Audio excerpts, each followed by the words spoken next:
Now, there are plenty of other examples of fine-tuning, but I think you get the idea. Now, to use another illustration, imagine that you're playing poker and someone pulls a royal flush.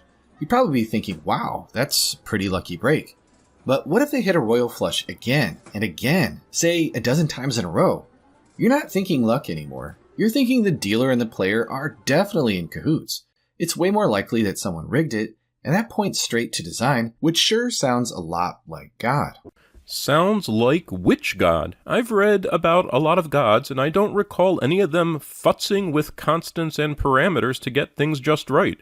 And in fact, if you believe in creatio ex nihilo, the gods couldn't have done that futzing because there was nothing to futz. Fine-tuning only makes sense if there is something that can be futzed. There has to be some pre-existing physics or reality independent of God that exists to be adjusted. Otherwise, the entire concept of tuning is meaningless. And also, if you're getting your information about God from something like, say, Genesis, then it's all backwards. Life already exists by the time the stars are created, so creation has nothing to do with parameters and such being just right. So no, it doesn't sound like any god that I know of from the Bible, at least. Are you proposing some other gods? On top of that, the idea of a being clever enough to tweak cosmic parameters in just the right way to create life just does not seem consistent with the god of religion who can't figure out any reliable way to communicate with humanity, let alone a god who is fixated on people burning animals in his honor, destroying petty warlords, and so on.